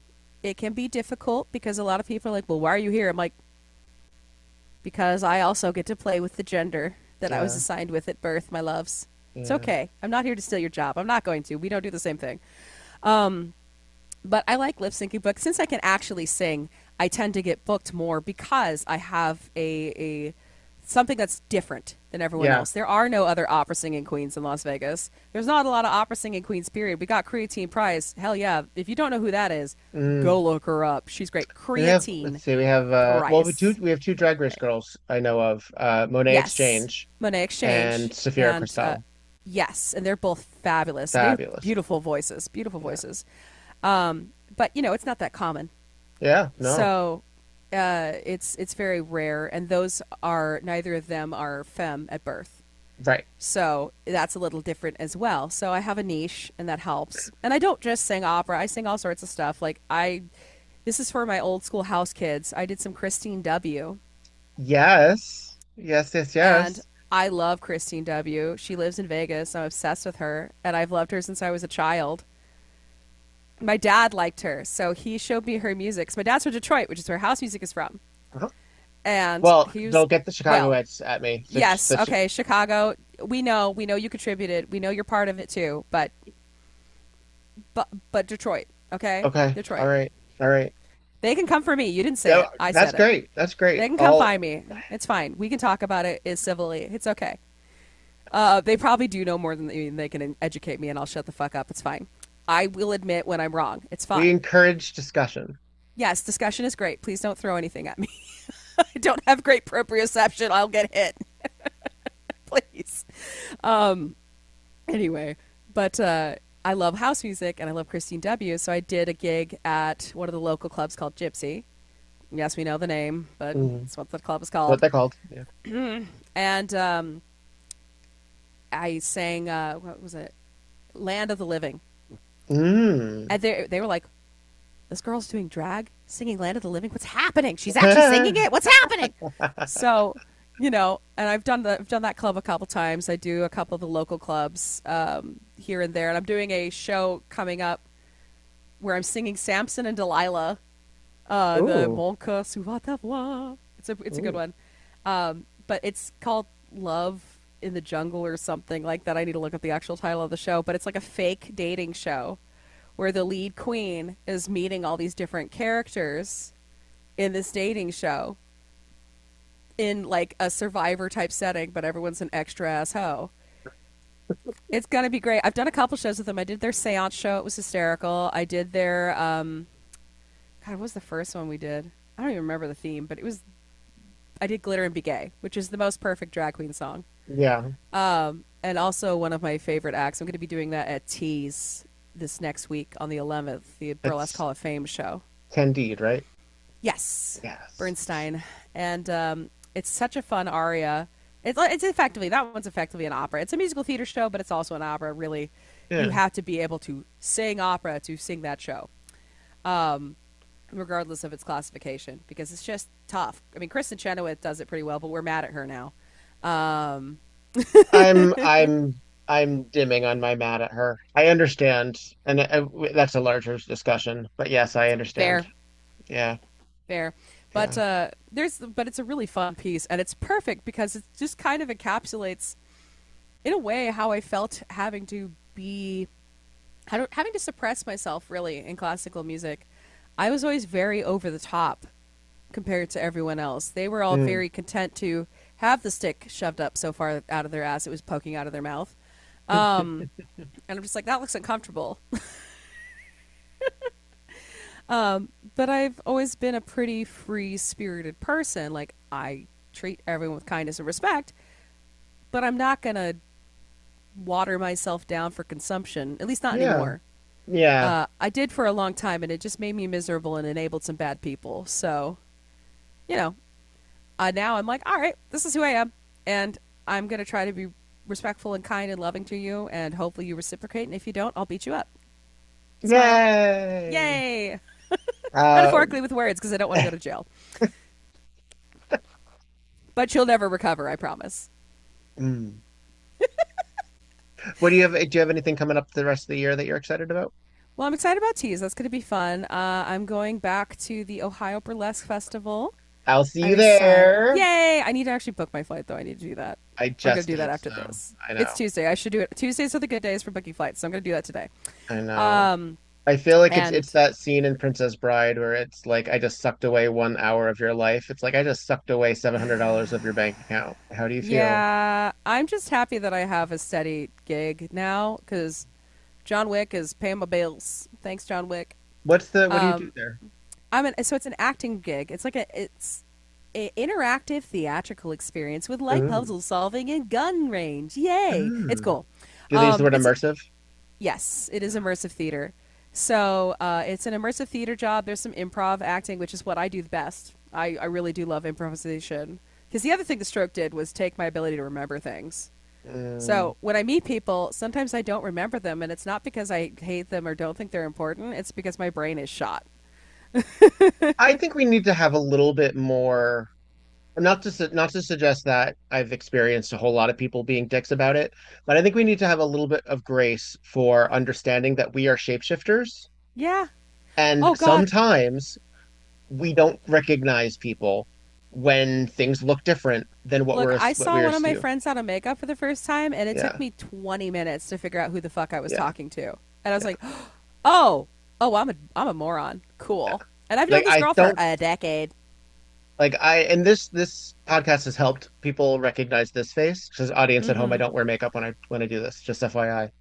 Wait, you Uh, don't? I What? know, just to Oh my God. break the illusion. Wow. I'm I so do for the disappointed, music Viktor. episodes because I did the video for that. But um, and I could technically I could. I mean, I can do it fairly functionally, but But do you want to? Is that good for your skin every day? Probably not. no, no, it's And probably no. I'm just going to give you a little complimento because I'm here and I'm looking at your face. Your skin is beautiful, by the way. Oh, So thank you. you're welcome, darling. Luminous. Thank you. Luminous. They're glowing. So But yes, really, I interrupted you about John Wick. Yes. no, you're good. But I will say this: I don't give anyone a compliment I don't mean because I don't have Yay. the energy to lie to people. I don't lie about compliments because if I don't see anything worth complimenting or don't like, I'll just shut up. I just won't say anything. I won't say anything mean, probably, unless you deserve it. But Yeah. Yeah. it's just too much energy. Also, I'm like, if I'm gonna expend energy, it's gonna be on something that I believe. But yes, Yeah. Yeah. Go ahead. so with John Wick is fun. I get to play a bunch of different characters. I've Of course. learned most of the roles on the track now. My first day was terrifying because they're like, "Hey, you're coming in for onboarding." I'm like, "Okay, great." They're like, "It'll be 2 hours." Okay, great. Hey, our unseen is sick. Can you step in for this role can you like cover this role with this person for 30 minutes and then do it by yourself? Sure. 8 hours later. It was terrifying, and I did it, and it worked out, and obviously I still work there, so it's worked out. Yeah. But speaking of Brandy Glass, bless her, she's the one who gave them the recommendation for me, and she's the one who got me the interview, and I love Lovely. working with her, and I'm very She grateful was one of the for first getting me that people. gig. She was one of the first people to give me a gig in LA. I love I love Brandy. She's I mean, very she didn't use cool. that name at the time. That was Yeah, back when she was it a was trans. Rated X, which also was a very fun name. Do you know she was NSFW? NSFW. Oh, that's right. She did have another name. Yeah, no, Yeah, that's yeah, the constantly yeah. evolving Brandy Glass. But Technically, not even technically, accurately, we were both up for Mr. Hollywood Burlesque the same year. Yeah, wild. I love yeah. that. Yeah, Brandy is really cool. But she helped me get the job, and I'm really grateful for She's that. doing And Clue still, right? yes, she's in Clue X. She's Madam Woodpecker in that. She was so good. I went and saw her. She was fantastic. It is my favorite film and my favorite board game, and I didn't have a chance to see it while I was there for It's a Behoff, good and I show. was like, I liked it. It was funny. I got to go see her and a couple of my other buddies in it, and I was just scream laughing the whole time. "Ah." I laughed way too hard, honestly. I think I ruptured something. But yeah, John Wick. So yes, it was definitely very, very much not something I'd done as a job before. I sort of feel like my whole life is improv theater because I just am like, what's the best way to approach this scene? Talking to a stranger at the line at the grocery store. Let's use our powers of observation. You This and I is have the a lot in autism common. and the No, you have ADHD. and I have a lot in common, and I think I might need some qualifications here. Yeah, here's the thing. I can smell other neurodivergent people, not literally. Not literally. I want to clarify that. But like we're really good at figuring each other out, and most of the Yeah, people I know in yeah, burlesque are are neurodivergent. yeah, It's just kind of how it works. Like Yeah. You have to be a little different to be attracted to a performance medium like burlesque, I think. Yes. With all Because of its bits and pieces, yes. so many bits and pieces in In my this case. very specific circumstance, yes. Yes. And I Yes. love burlesque. It's such an interesting way of expressing yourself. And it is very fringe still, Oh, sure. despite more people adopting it. Like, it's whenever people are like, you do burlesque? What is that? And I'm like, oh, that's a loaded Yeah, question. it's a long. Okay, how It's a much time lo- we got? It's like, how much time do you have? Do you want to sit in on my lecture about the history of burlesque? I could talk to you about Ciceretta Jones for an hour. Um, like so much stuff in the back there. But it's funny when I saw the classics and made that tiny top hat and I did that act. I never, ever would have expected that I ended up here doing it 10 years later. I thought it was just going to be like a phase because I have Yeah. ADHD too, and we just kind of have Yeah. interests that we collect and then we put them away and then we put them back on, and that's just kind of how it goes. But with burlesque, I think it's one of the things that manages to stay engaging enough that I have yet to tire of it. Look, here's the thing. Oh, speaking. Okay, Brandy comes up yet again. We did a show together on Sunday, and it was a tiki themed show. So I did my mermaid tiki burlesque, where I used my fan as my tail. Uh-huh. And I mean, I have a singing version of this act too. I did that, I think, the first year that we saw each other at Ohio. Ohio. Yeah. You were, yeah, So I do 'cause that. you were like a siren. Yeah, you were like Uh-huh. yeah. Yeah. Yeah. So I use my fans as my tail. But Brandy, there's multiple layers to this act, and I go up after the performance is done, and she goes, there's just one thing I think this costume needs. And I was like, what's that, Brandy? She goes, more fabric. I'm like, you bitch. I laughed so hard. I almost threw up. I'm like, Brandy, don't roast me like that. I know I like to have too many things on my body. She goes, no, genuinely, it was good. It just was really funny to me because somehow you always manage to get it all off, and I don't really know how you do it. So Yeah. I am the queen of the many items. I That's also, I think, the drag in me too, though. I just like being very over the top with my costuming too, because I do make almost everything myself. Yeah, you sort of, I don't know if you do this, but I edit a lot while I'm performing, and then I'm like, Hmm. oh, I don't actually know if I need to do that next time. Yeah, Yeah. absolutely. I mean, Or while I'm getting dressed sometimes. yeah, I absolutely do practice. I promise, I swear. But practice is different than performance. And when you're out Yeah. there on stage, you're like, wait a minute, my energy input and output is different here. And I actually don't have time to get this off. Or, because in Hollywood, I had two boas with me and I wasn't sure which one I wanted to use. And instead, I just wrapped them around each other and then I had two boas. Or just one big mega boa, and it worked Mhm. out. It was fine. It did what I wanted it to do, and now that's permanent. I've just made it a permanent thing. But, sometimes you just find out on stage that you're like, actually, I don't like how this works now that I'm in not my house doing this, or not the studio that I have to practice in because I don't have tall enough ceilings to do fan work. Because I am 6 feet tall.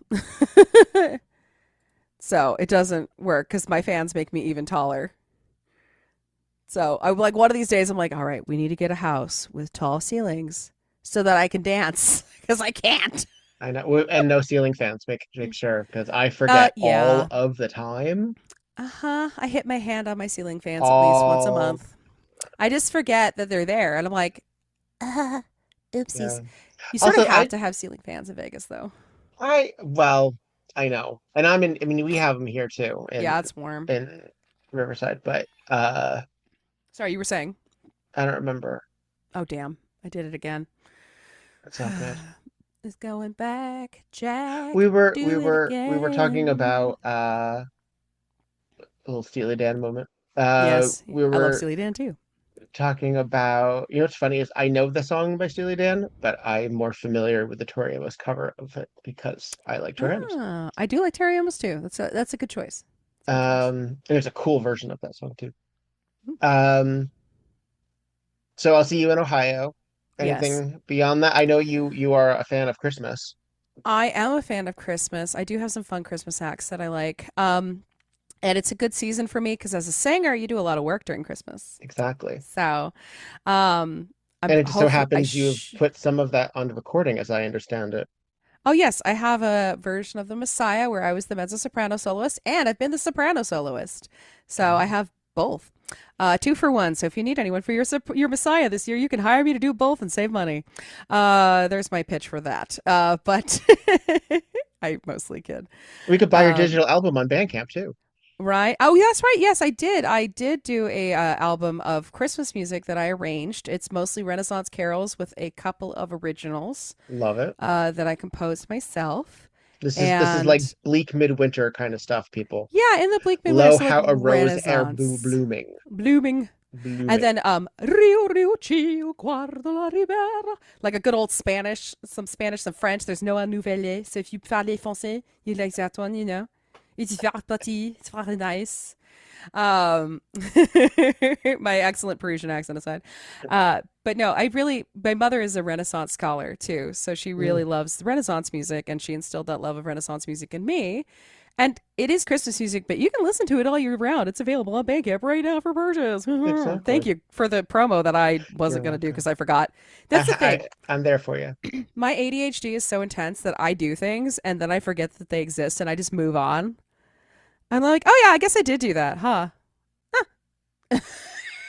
Can you write music? Are you capable of? Yes. Yeah, I am writing an opera about Aqua Tofana, the poison, and the real historical story behind it. It's very cool. So I wrote the libretto myself, which is like the script. Mm-hmm. I wrote that. I know what a libretto is, Isabella. Thank you. Okay, well, I use that for the people who might not know, Viktor. Don't be elitist, okay? God, wow.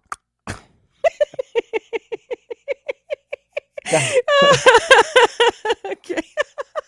That was funny. I like that. I know what a libretto is, Isabella. I want that on a shirt. That's really good. That was really funny.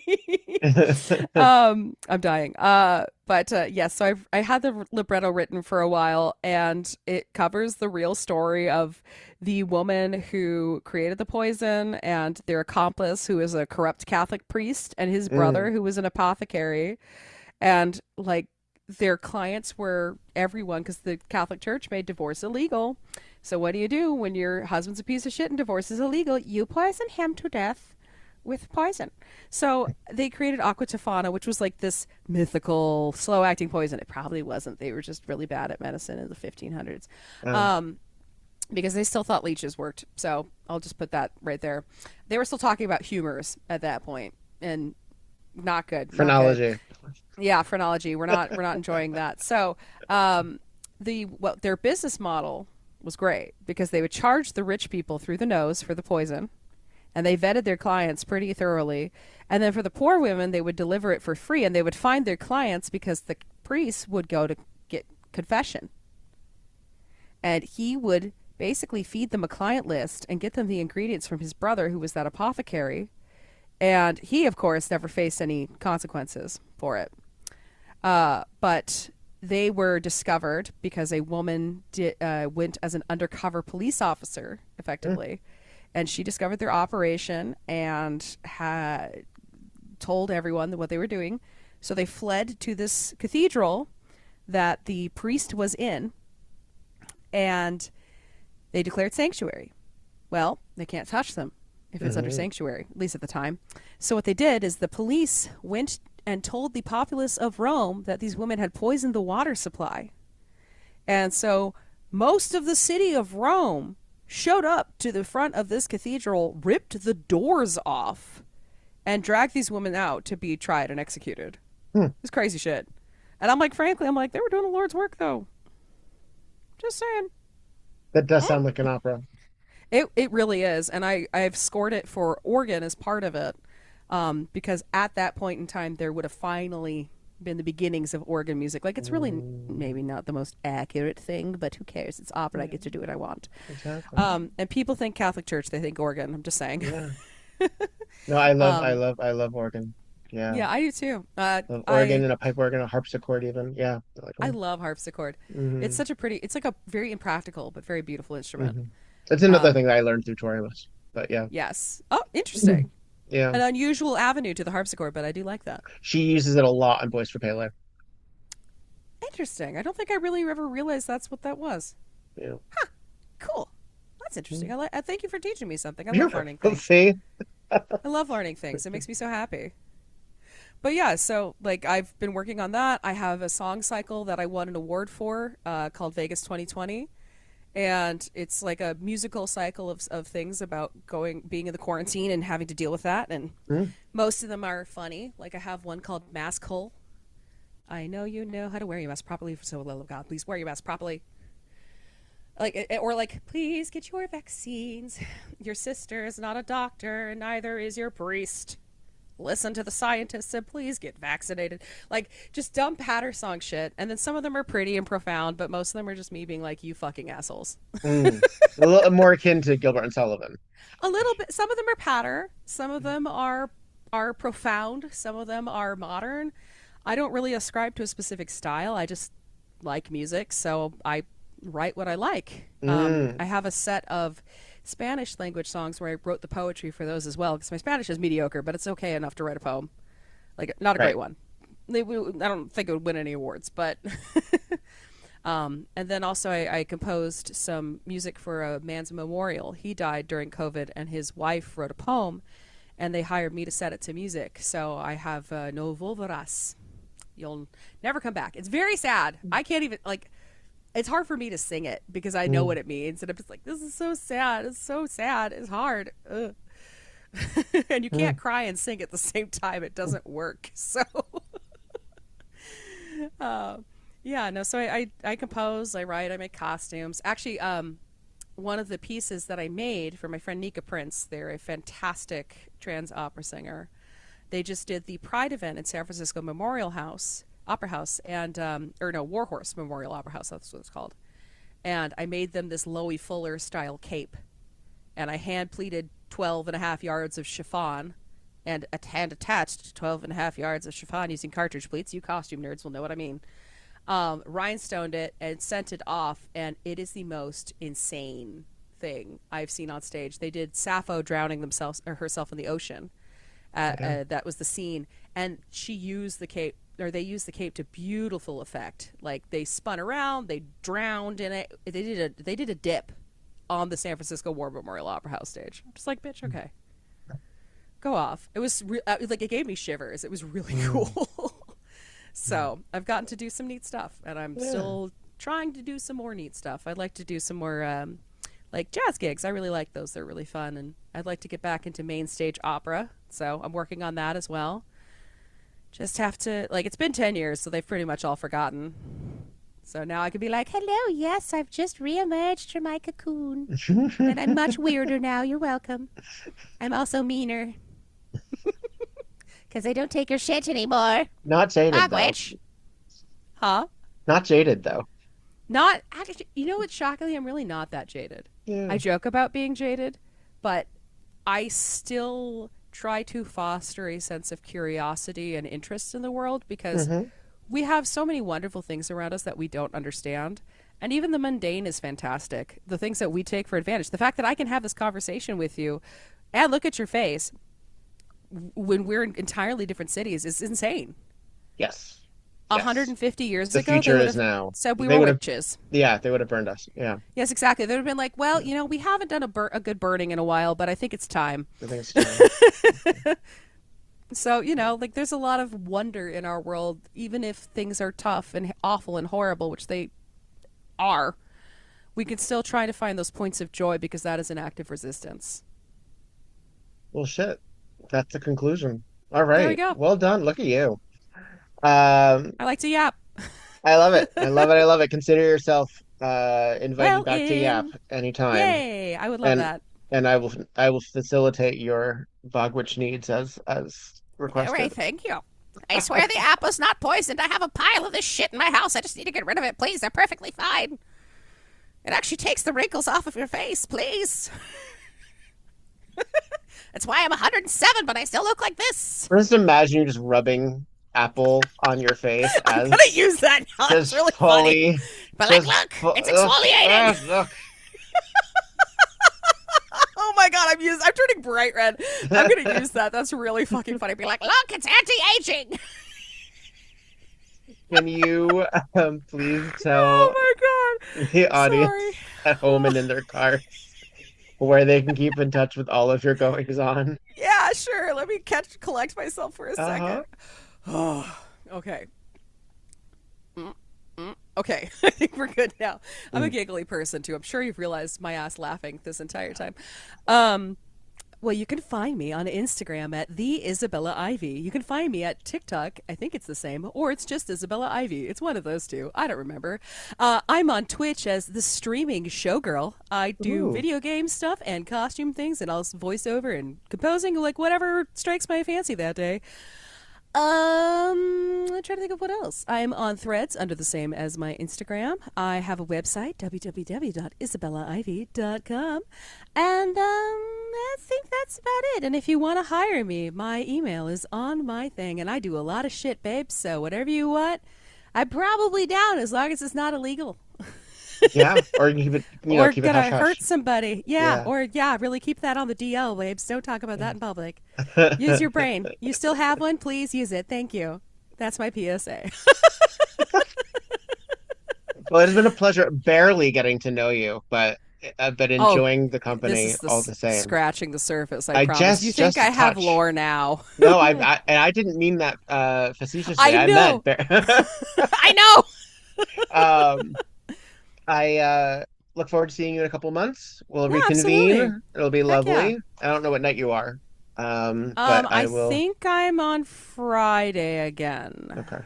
Yes, I'm on I'm Friday. in negotiation, so I don't know what I can say out loud yet. So I will Totally find out. fine. But I'll be around all weekend. I'll be there. All the whole good. weekend. There's no judgment from me. I understand that we have to keep our shit discreet until Just a it's little, time. every once in a while. Hey, I know you know you're no what? stranger to an NDA.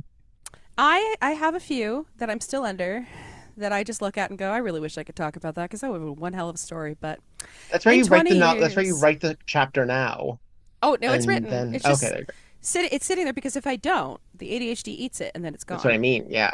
That's if what I they. don't That's write what down they my want. thoughts, That's what they want. That's why my phone is full of stuff because I have my notes app is. That's so why full, it's so big. It's full of secrets. It's full of secrets. And lyrics for songs and raps that will never exist. I do actually rap pretty well. I did a whole album of parody opera raps for my college after parties. One of them was Mass Party, Cast Party, Shake Your Fucking Ass Party. It was great. Or I did one from Gianni Schicchi, and it was also very funny and stupid. So there we go. There's your last little tidbit. Isabella. I think you're a delight. Yeah. Oh, thank you, darling. I think you are too. Oh, yay! I will tag you in all the things. Audience at home listening, go to patreon.com/WeBurlesque and throw me some dollar bills if you have them. Bills, yo.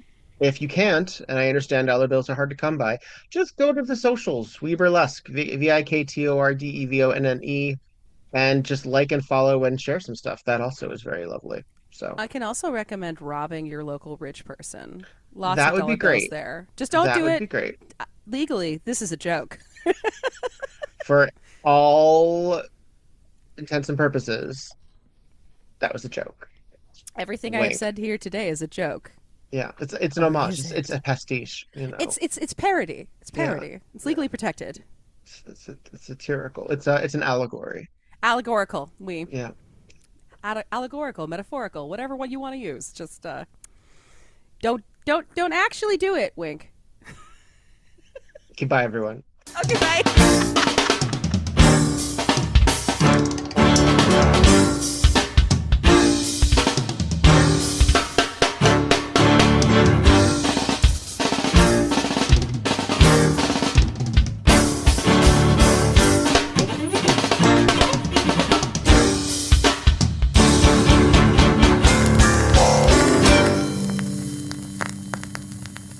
WeBurlesque the podcast, created, developed, and edited by Viktor Devon. Podcast artwork by Logan Laveau. WeBurlesque the podcast cover art photography by Atticus Stevenson. Theme song, On a 45 by This Way to the Egress, used with permission. All incidental music via Pixabay under the expectation of fair use. Please visit WeBurlesquePodcast.com for notes on this and every other episode. Follow WeBurlesque and Viktor Devon on just about every platform, and support the podcast via Patreon.com/WeBurlesque. Don't got the cash? Please follow, subscribe, and give 5 stars on every platform you can get your hands on. It really does help. All original material is owned by Viktor and White Elephant Burlesque Corporation. All other materials property of their respective copyright. No infringement, while likely, is intended. This episode, and all episodes thereafter, are in memory of Lucky Charming. Miss you, friend.